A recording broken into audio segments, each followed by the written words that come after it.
हमने तमाम पेशेंट्स यहाँ पर देखे, ऑटिज्म के पेशेंट्स देखे हैं, बहुत सारे पेशेंट्स देखे हैं, लेकिन नेचुरोपैथी की बात हो, एलोपैथी की आयुर्वेद की बात हो, तो इसमें ज्यादातर ये कहा जाता है कि इसमें इमरजेंसी हैंडल नहीं हो सकती है, लॉन्ग टर्म चलने वाला ट्रीटमेंट है। आप इस पर क्या कहेंगे? और नेचुरोपैथी में या आयुर्वेद में या आपके पास क्या अल्टरनेटिव ट्रीटमेंट्स हैं इस चीज से इमरजेंसी को हैंडल करने के लिए? तो आपका सवाल ये है कि आयुर्वेद में नेचुरोपैथी में इमरजेंसी हैंडल नहीं हो सकता। जी। तो इमरजेंसी हैंडल किस चीज में हो सकता है? एलोपैथी में ज्यादातर। आपका सवाल ये है कि आपका सवाल शुरुआती आप इससे कर रहे हैं कि एलोपैथी में हो सकता है हैंडल और आयुर्वेद में नेचुरोपैथी में नहीं हो सकता। ये सवाल मेरा भी आप सभी से है, आपको क्यों लगता है कि एलोपैथी में हो सकता है? तो किस चीज में हो सकता है? फॉर एग्जाम्पल मैं बोल रहा हूँ कि मान लो रोड में एक्सीडेंट होता है, राइट, और पेशेंट को विक्टिम जो है उसको चोट लग गई, इतना ओवर ब्लीडिंग हो गई, 2-3 लीटर तो खून ही निकल गया, तो उसका ब्लड प्रेशर ड्रॉप करेगा और वो बेहोश हो जाएगा। उसकी सिर फट गया है, उसके पैरों में चोटें हैं जिससे खून निकल रहा है, 1.5-2 लीटर निकल गया है, इसी को इमरजेंसी बोल रहे हैं आप, है ना? ये इमरजेंसी सिचुएशन है। और ऐसे इमरजेंसी सिचुएशन में आपका जो सवाल है कि भाई एलोपैथी में तो इलाज है, आपके पास क्या है? ऐसे में पेशेंट एलोपैथी में जाएंगे, है ना? तब आप क्या कुछ कर लेंगे? तब पेशेंट जाते हैं, लेकिन जाने के बाद कितने लोग जिंदा रहते हैं, ये सवाल आपने कभी पूछा, कभी देखा? कभी सुनने में ये बड़ा कॉन्ट्रोवर्शियल मेरा जवाब आपको लग रहा होगा, लेकिन अभी तक का जो ऑब्जर्वेशन स्टडीज है पूरे दुनिया की, जो लेजिटिमेट जर्नल की बात कर रहा हूँ, तो वहां पे ये देखा गया है कि जब इस स्थिति में, जो स्थिति मैंने अभी आपको बताई, परिस्थिति समझ गए ना, कि पेशेंट वो टक्कर हुआ और वो उसको चोटें लगी, उसका सिर फट गया, ब्लीडिंग हो गया, ब्लड प्रेशर लो हो गया, वो तो बेहोशी हो गया। अब उसको उठा के ले कहाँ जाए? आपका जो ऑब्वियस ये है कि एलोपैथी में ले जाएंगे। तो क्यों ले जाएं? क्योंकि हमें लगता है कि उससे बचने के चांसेस ज्यादा हैं, वहां बच ही जाएगा, यही है ना। लेकिन क्या आपने देखा है, अगर ले गए और नहीं ले जा पाए, किसके बचने के चांस ज्यादा होगा? इस पे कई सारी स्टडीज हुई हैं।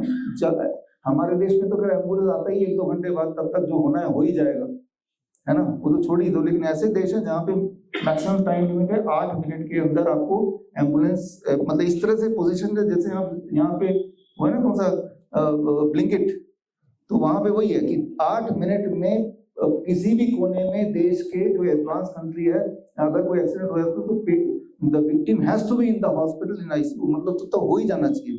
ऐसा उनका पूरा सिस्टम बना हुआ है। तो वो उन लोगों ने जब भी, और बहुत रिसेंट वाले भी हैं मेरे पास जर्नल में, कि भाई जब नहीं ले जा पाए या बहुत ले जा पाए इन कंपैरिजन टू जब जल्दी ले जा पाए, तो ये देखा गया है कि जब जल्दी पेशेंट को ले जाते हैं, विक्टिम को, in this case injured victim को, जिनका ब्लड लॉस हो गया, तो उनके मरने के चांसेस उल्टा और बढ़ जाते हैं।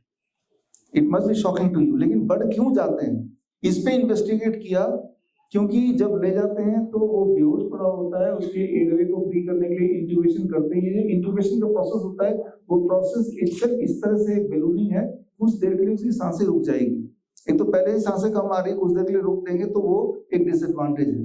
दूसरा, आईवी फ्लूइड चढ़ाते हैं, तो आईवी फ्लूइड चढ़ाते ही पूरा होमोस्टेसिस ऑलरेडी बिगड़ जाता है। जब ब्लड लॉस हो रहा है तो बॉडी एक इमरजेंसी मोड में आ जाता है, जिसे फाइट एंड फ्लाइट सिंड्रोम बोलते हैं, और बॉडी अपने जो क्रूशियल ऑर्गन्स हैं, जैसे हार्ट हो गया, ब्रेन हो गया, सारा खून वहां पे कॉन्सेंट्रेट करता है, और बाकी उतने क्रूशियल ऑर्गन जो नहीं है तो उसमें थोड़ा कम खून भी चल जाएगा, जैसे पैर है, हाथ है, तो मतलब अगर हाथ में खून थोड़ा कम भी चला गया तो मरने नहीं वाला इंसान। लेकिन जैसे आईवी फ्लूइड लगाते हैं तो वो जो बॉडी का जो इमरजेंसी सिस्टम काम कर रहा है उस इंसान को जिंदा रखने के लिए, वो स्विच ऑफ हो गया। तो ये बात समझनी पड़ेगी कि IV fluid itself can be a reason for the person जो अदरवाइज जिंदा रह जाता, in spite of the blood loss, वो जिंदा नहीं भी रह सकता है। तो इस तरह से जो इमरजेंसी में 2-4 चीजें की जाती हैं, तो जैसे मान लो ऑक्सीजन सिलेंडर लगाया जाता है, ये तीसरी चीज कर देते हैं, तो ये तीनों के कॉम्बिनेशन से वो इंसान को बचाना और मुश्किल हो जाता है। ये मैं तो बोल ही रहा हूँ खैर, लेकिन ये जर्नल का रिपोर्ट है। पहली बात तो आपके जो सवाल का पहला पार्ट पढ़ा दीजिए कि एलोपैथी में ले जा सकते हैं इसलिए क्योंकि वो ज्यादा है यहाँ पे। अगर कोई आयुर्वेद में ले जाना भी चाहेगा तो है ही नहीं ना, क्योंकि वो है नहीं, तो लेके कैसे जाओगे आप? है ना। तो यहाँ का जो परिस्थिति ऐसी बनाई हुई है कि 99% of the budget is for allopathy, तो जाहिर सी बात है वो चीज हर जगह होगी।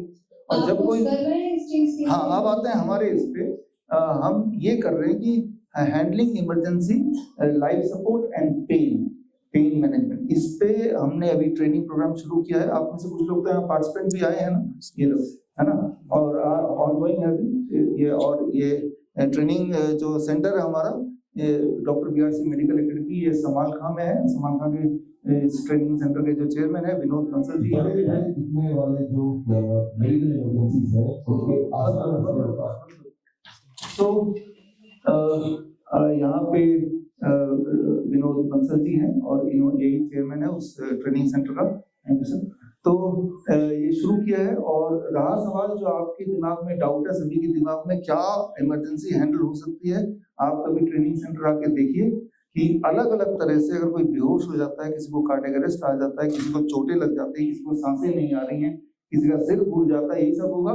किसी को सीजर आ गया, फिट्स आ गया तो एलोपैथी वाले क्या करेंगे, वो इंतजार करेंगे कब खत्म हो। लेकिन हम क्या करेंगे, आप कोई भी तीखी चीज उसको जैसे सुनाएंगे फिट वहीं पे हॉल्ट हो जाएगा, इट हैज टू हॉल्ट। तो इतना ही तो बताना है। एलोपैथी वाला इंतजार करेंगे कि फिट जब खत्म होगा तब हम देखेंगे, हम तीखी चीज सुना देंगे और हॉल्ट हो जाएगा उसी वक्त। तो इस तरह से बड़े दिखने, जैसे मान लो कोई हार्ट अटैक होगा तो क्या करेंगे, उसी वक्त उसको अदरक चबाने को बोलेंगे, एंजाइना पेन धीरे धीरे कम। These are all evidence based, है ना। इस तरह से हमने पूरे 52 अलग अलग मेडिकल कंडीशन के इमीडिएट प्रोटोकॉल हमने बनाया जो इमीडिएटली। और रहा सवाल ये कितना इफेक्टिव होगा, उसका एक नमूना मैं आपको बताना चाहता हूँ, आपको हैरानी होगी। डॉक्टर अंतिम जैन यहाँ पे है, भाग गए तो खैर आने दीजिए उनको, फिर इस बात करेंगे हम कि ऐसे ऐसे इमरजेंसीज हैं जो एलोपैथी वाले कभी सोच नहीं सकते। और वो आप सर, मेरा क्वेश्चन है, हाँ, जैसा कि लोग भी समझ रहे हैं और लोगों को समझ में आने लग गया है। मेरा नाम राजेश आ रहा है, मैं बड़ी चलो न्यूज से हूँ। ऐसा लगने लगा है एलोपैथी लॉबी से आपका 36 का आंकड़ा हो गया है। इतनी बड़ी लॉबी है कि अच्छे खासे लोगों को इस लॉबी से पंगा लेने में डर लगता है। आपके ऊपर सुना है कई बार केसेस भी हुए हैं, आपको ये डर क्यों नहीं है? क्यों आप इस लॉबी से लगातार इस तरह का पंगा ले रहे हैं? देखिए, ये बात तो सच है कि allopathy lobby is the biggest lobby. अगर हम पावर की बात करें, पैसे की बात करें, सबसे बड़ी लॉबी तो है ही। लेकिन रोज रोज नहीं मरना ना, एक दिन तो मरना ही है सभी को, है ना। डर डर के रोज रोज क्यों मरना, है ना। पहली बात। दूसरी बात, जो लोग पंगा नहीं ले रहे हैं, मान लो जो लोग सच नहीं बोल रहे हैं, तो वो कौन सा हमेशा जिंदा रहने वाले हैं, है ना। वो भी तो मरना ही वाले का। और तीसरी बड़ी बात, क्या पता उन्हें ही डर लग रहा हो, कौन सी पोल का खोल दे आज, है ना। उनके भी 2 ही हाथ है, 2 पैर है, उन्हें भी भूख लगती होगी, है ना। तो उनके गलतियां तो उन्होंने की है। तो जो भी सच है वो लोगों तक पहुंचाना जरूरी है। और अभी तक भी हम जिंदा हैं तो कुछ अच्छे लोग रहे होंगे जिन्होंने समाज को इस लायक बनाया कि हम जिंदा हैं। तो आज का समाज तो हमारे हाथ में है, तो कुछ ना कुछ तो करना है। ये सवाल मेरा भी था, मैं सुविधा ग्लोबल न्यूज से। आपने 2021 में हिम्स हॉस्पिटल्स में कैंप लगाने शुरू किए थे। आज जब हम देख रहे हैं आपके वहां पर कैंप नहीं लगते हैं, क्या आपने हिम्स हॉस्पिटल छोड़ दिया है? देखिए, 2021 में hymns hospital and institute of integrated medical sciences की शुरुआत की थी मैंने आचार्य मनीष जी के साथ, इस सोच के साथ कि पेशेंट सेंट्रिक इलाज होना चाहिए। पेशेंट अगर आता है, जैसे आपने देखा हमारे पूरी टीम है यहाँ पे, इनके पेशेंट भी देखे और बार बार हमने अपने चैनल्स के थ्रू, वीडियोस के थ्रू देखा कि किस तरह से बड़े दिखने वाली बीमारी किस तरह से आसानी से ठीक करते हैं, बहुत ही थोड़े से पैसे लेके, राइट। और उन आपके पेशेंट तो यहाँ पे हैं ही हैं, वो इसको बताएंगे, कुछ थोड़े से पैसे लेके, चाहे वो लंग कैंसर की बात करें, प्रोस्टेट कैंसर की बात करें, लिवर क्रॉनिक लिवर डिजीज की बात करें, वो यहाँ पे है।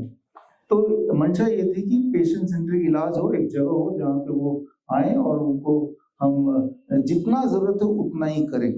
और आप सब ने भी सपोर्ट किया। और 2021 में जो पहला हॉस्पिटल खोला डेरा बस्सी में, और वो हमेशा भरने लगा, लोग आने लगे। लिवर और किडनी के पेशेंट्स और डायलिसिस लोगों की छूटने लगी, और पेशेंट आने लगे क्योंकि वो हॉट वाटर इमर्शन से डायलिसिस छूट जाता है और क्रिएटिनिन कम हो जाता है। और आज भी ऐसे पेशेंट यहाँ पे भी अभी बात की है प्रवीण नंदा ने इस बारे में, तो लोग आने लगे और हॉस्पिटल और खुलने लगे, देश भर में कई सारे खुल गए। लेकिन साथ ही साथ ये हमें समझना होगा कि मेन हमारा गोल तो यही था ना कि भाई इंसान ठीक हो जाना चाहिए, कम पैसे में कम टाइम में, और उतना ही इलाज दो जितने की जरूरत है। अगर कोई काढ़े की जरूरत है थोड़ा सा दे दो, उतना ही जितना जरूरत है। लेकिन मैंने देखा कि ये डिबेट होता जा रहा है जैसे जैसे वो बड़ा बनता जा रहा है, क्योंकि जब बड़ा बन रहा है तो कई सारे स्टेक होल्डर भी आ गए, कई सारे इन्वेस्टर भी आ गए, तो अब ध्यान पेशेंट सेंट्रिक से ज्यादा प्रॉफिट सेंट्रिक की तरफ बढ़ गया है ना। तो ऐसे में कुछ तो करना जरूरी था मेरे लिए। पहली बात कई कारणों से, एक बार पहला कारण था कि भाई हर रात को शीशे पे अपने आप को तो देखना है एक बार, राइट, तो क्या जवाब देंगे। दूसरा कारण, तो मेरी पत्नी अभी है कि नहीं है तो बोल सकते हैं। तो शी इज वेरी क्रिटिकल। जितने पेशेंट आपने अभी देखे वो हर पेशेंट से मिलके उनसे पूछेंगे तभी मानेंगे कि ये ठीक हुए। स्टेज पे आकर कोई कुछ भी बोल देगा, है ना, वीडियो पे भी कोई कुछ बोल देगा, सामने जाके एक एक से मिलके। तीसरा, हमारे शुभ चिंतक, हमारे एडवाइजर आर भुलिया साहब या अविनाश जी या आशुतोष जी, जो कई सालों से हमारे साथ दे रहे हैं, इसीलिए साथ दे रहे हैं कि भाई हम वो बात करते हैं जिससे कुछ लोगों का कुछ भलाई हो जाए, तो उनको कैसे क्या मुंह दिखाएंगे। और फिर आप सब लोग की तरफ से भी तो ये आ रहा था ना, कि आ ही रहा था, सर देख लीजिए, अभी भी आज भी बोल रहे थे, तो हिम्स कोलकाता वाला बोल रहे थे एकदम, है ना। तो हमने अपनी कोशिश की कि भाई वो ठीक हो जाए, लेकिन अभी वो ठीक नहीं हो पाया। तो फिर हमने आपके सवाल का जवाब, हिम्स के साथ सारे हमारे एक्टिविटीज पूरी तरह से बंद कर दिए हैं। लेकिन सर वहाँ पर अभी तक आपका फोटो तो यूज होता है कुछ हॉस्पिटल से, कुछ फोटो मैंने देखा कुछ वीडियोस में भी। हाँ, अभी बंद किए हुए 2 महीने हुए हैं, और आपके माध्यम से और मैसेज है ये, भाई साहब बंद कर, जहाँ फोटो लगाए अगर आप सुन रहे हैं तो वहाँ से फोटो हटाइए। फोटो लगने में कोई दिक्कत नहीं, लेकिन लोगों को कंफ्यूजन होगा फोटो देखे कि भाई हम जुड़े हुए हैं, बस इतनी सी दिक्कत है ना। बाकी फोटो लगने से तो अगर वो दिक्कत है कि लोगों को लगेगा आप जुड़े हुए हैं, तो मेरे जो ऊपर जो फेथ करते हैं इस फेथ से ही आप जाते हैं, है ना। तो इसीलिए एज सुन एज पॉसिबल वो फोटो भी हट जाएगा, वो आई एश्योर यू। जी, बेहतरीन बात है सर। एक सवाल मेरा और था सर कि अभी हमने कुछ ऑटिज्म के बच्चे देखे थे, और ये सब पिछले 1 साल से ट्रीटमेंट ले रहे हैं कैन प्रोटोकॉल के अंतर्गत। सक्सेस स्टोरीज हमारे सामने ही है, लेकिन क्या कोई गवर्नमेंट या कोई संस्था इस चीज को एक्नॉलेज कर रही है, और अगर कर रही है तो आपके क्या भविष्य के प्लान्स हैं, इसके बारे में जरा बताइए। हाँ, ऐसे एक्नॉलेज कर रही है। अभी 17 तारीख को हमने खत्म किया मुजफ्फरनगर म्युनिसिपल काउंसिल कॉर्पोरेशन जो गवर्नमेंट यूपी के अंदर आता है, उन्होंने एक ऑटिज्म फ्री मुजफ्फरनगर कार्यक्रम किया था, जिसमें 40 दिन इस तरह के बच्चों को कैन प्रोटोकॉल में रखा। डॉक्टर नमिता इस प्रोजेक्ट को हेड कर रही थी, और उसके बाद 40 दिन बाद गवर्नमेंट के जो चीफ मेडिकल ऑफिसर हैं मुजफ्फरनगर म्युनिसिपल कॉर्पोरेशन के, वो सारे उन बच्चों से मिलने आए जिन बच्चों के सेरेब्रल पाल्सी, देखिए 3-4 बीमारियों के नाम है जो कि न्यूरो डेवलपमेंटल डिसऑर्डर है। एडीएचडी मतलब कि बंदर का आत्मा इंसान की बॉडी, ऑटिज्म मतलब 10 साल का बच्चा, ब्रेन 2 साल का। एक तीसरा है सेरेब्रल पाल्सी।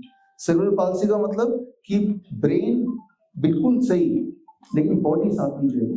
अब मैं हाथ उठाना चाहता हूँ लेकिन मेरा बॉडी सिग्नल नहीं पहुंचा रहा, तो मेरा हाथ ऐसे ही रहेगा। मैं बोलना चाहता हूँ, सिग्नल नहीं पास हो रहा तो मेरा मुंह नहीं खुलेगा। सिर्फ ब्रेन जानता है, लेकिन ब्रेन वो काम बॉडी से नहीं करा पा रहा है, तो इसे कहते हैं सेरेब्रल पाल्सी। सेरेब्रल पाल्सी में जो बच्चे होते हैं वो ऐसे नहीं बैठ सकते, उनको ऐसे चेयर से बांध के रखना पड़ता है, नहीं तो गिर जाएंगे, क्योंकि उनका ब्रेन तो अच्छा है, उनका पढ़ने में बड़े अच्छे हैं वो, तो वो ऐसे बैठेंगे, खाना भी मुंह के अंदर डालना पड़ेगा क्योंकि मुंह तो चलेगा ही नहीं, तो that is called cerebral palsy. वो पार्शियल होता है, कंप्लीट होता है। तो ये 3-4 तरह के बच्चों को हमने लिया, उनको कैन प्रोटोकॉल में 40 दिन रखा, और 40 दिन बाद 17 जुलाई को एक प्रेस कॉन्फ्रेंस किया। उस प्रेस कॉन्फ्रेंस में थोड़ा सा चेयर हटा देंगे तो थोड़ा सा 1 मिनट का है, चीफ मेडिकल ऑफिसर मुजफ्फरनगर का, उनका वक्तव्य क्या था, यहाँ पे आप देख लीजिए ऑडियो। देखिए, इसमें मेनली जो हम यहाँ ट्रीट कर रहे हैं न्यूरोलॉजिकल डिसऑर्डर से रिलेटेड है। सेरेब्रल पाल्सी, ऑटिज्म और ADHD। उसमें सेरेब्रल पाल्सी में बच्चे को चलने में प्रॉब्लम आती है, बात करने में प्रॉब्लम आती है, तो सारी चीजों में इम्प्रूवमेंट आ रहा है, सारी चीजें बेहतर हो रही है। अटेंशन प्रॉपर्ली दे पाता है बच्चा, और इसमें आई कॉन्टैक्ट बेहतर कर पाता है, और इवन लर्निंग प्रोसेस भी उसकी बेहतर हो रही है। तो एक्चुअली सारा ओवरऑल इम्प्रूवमेंट हो रहा है न्यूरोलॉजी का। तो कितने समय में हो पाया? ये 1 महीने में इम्प्रूवमेंट है 30-40%, और बाकी जो है मैं उम्मीद करता हूँ वैसे तो 3-4 महीने में 100% हो जाना चाहिए, लेकिन इन्हें 1 साल तक इसको कंटिन्यू करना है। तो ये आपके सवाल का जवाब है। व्यासी सर, मेरा नाम आशीष है, मैं HS24 न्यूज़ से हूँ। सर मैं HS24 न्यूज़ से हूँ। आपने एलोपैथिक डॉक्टर्स का जो सबसे बड़ा हथियार और पहला हथियार है स्टेथोस्कोप। हाँ सर, सवाल। सर मेरा नाम आशीष, मैं HS24 न्यूज़ से हूँ। जो एलोपैथिक डॉक्टर्स का सबसे पहला और सबसे बड़ा हथियार वो मानते हैं स्टेथोस्कोप, उसको चैलेंज कर दिया। उसको चैलेंज करने के बाद सर उसी के नाम पर अवार्ड निकाल रहे हैं, उसका मजाक उड़ा रहे हैं, और उसके बाद ये भी कह रहे हैं कि उसका सम्मान करते हैं। सर समझ नहीं किसका सम्मान करते हैं? स्टेथोस्कोप। हाँ हाँ, अवार्ड भी निकाला सर पहला उसका। हाँ देखिए, ये जो स्टेथोस्कोप है ना, ये हमें, ये तो खैर वुडन है, राइट। जो पहला जिन्होंने निकाला था ये इन्वेंटर, उनका इंटेंशन सही था कि अगर दिल की धड़कन हम सुन पाते हैं तो क्या पता बहुत सारे प्रॉब्लम सॉल्व हो जाए। ये उस जमाने की बात है 200 साल पहले, जब understanding about the human body बहुत मामूली थी। लेकिन आज के टाइम पे अल्ट्रासाउंड और बाकी और चीजें आ गई हैं, और तब हमें धीरे धीरे पता चल रहा है कि अल्ट्रा, ये जो स्टेथोस्कोप से जो सुनाई देता है वो कितना सच है कितना झूठ है, ठीक है ना। तो ये सिंबल बन गया है ह्यूमैनिटी के लिए, ये वाला स्टेथोस्कोप जो गले में लटकाते हैं, और इसको भूल चुके हैं, इसके इंटेंशन को भूल चुके हैं, ठीक है ना। तो हम इससे इसकी शुरुआत वाली जर्नी भी याद दिलाना चाहते हैं। हम आपको ये याद दिलाना चाहते हैं, जिस तरह से बाहर एक आवाज की दुनिया है, हमारे बॉडी के अंदर भी एक आवाज की दुनिया है, राइट। एटलीस्ट स्टेथोस्कोप ने ये आपको बताया कि बॉडी के अंदर से आवाजें आती हैं, ये एक सिंबल है। और कोई चीज जो इंसान के जहन में बैठी हुई है, ठीक है ना, तो हमने सिर्फ इतना बताया कि स्टेथोस्कोप का इस्तेमाल डायग्नोसिस के लिए मत कीजिए, लेकिन साथ में उसका एज ए गहना अगर डॉक्टर यूज करना चाहे पहनने के लिए, तो उसमें बुराई भी कुछ नहीं है। जिस तरह से आप गहने पहनते हैं उसका क्या यूज है, कान में बालियां पहनते हैं क्या यूज है, या मैंने ये कपड़ा पहना नीले कलर का तो मुझे अच्छा लग रहा है, और क्या बोलेंगे, कोई तो किसी भी कपड़े से आप अपने आप को ढक सकते हैं, ठीक है ना।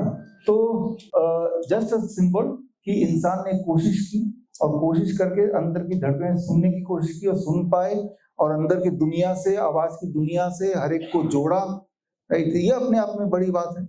और एक और बात है स्टेथोस्कोप की, आज कमियां तो मैंने आपको बताई, लेकिन छोटे बच्चे जो होते हैं, छोटे बच्चे, बिल्कुल छोटे बच्चे जो बोल नहीं सकते, मान लो 2 साल तक के बच्चे, उनका स्किन बहुत ही पतला होता है, तो उनके केस में स्टेथोस्कोप का जो सेंसिटिविटी है वो करीब 90% है।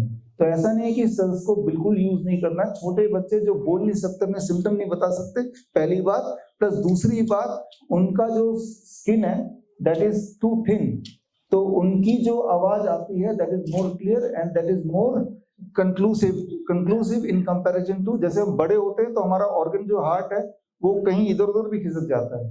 आपको बड़ा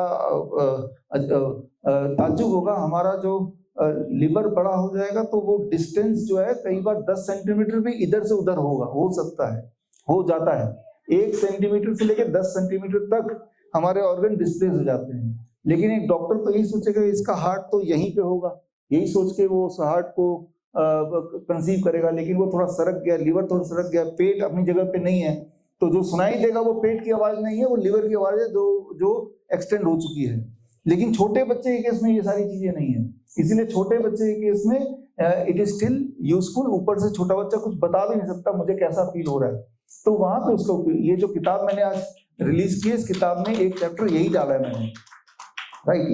1 chapter I have dedicated to this कि कहाँ कहाँ पे इसका यूज फिर भी है और कहाँ कहाँ पे नहीं है। हमारा तो ये ट्रेनिंग प्रोग्राम बड़ा छोटा सा है, इसलिए एक पार्ट उसका लिया, लेकिन एक पार्ट अभी मैंने कवर कर लिया।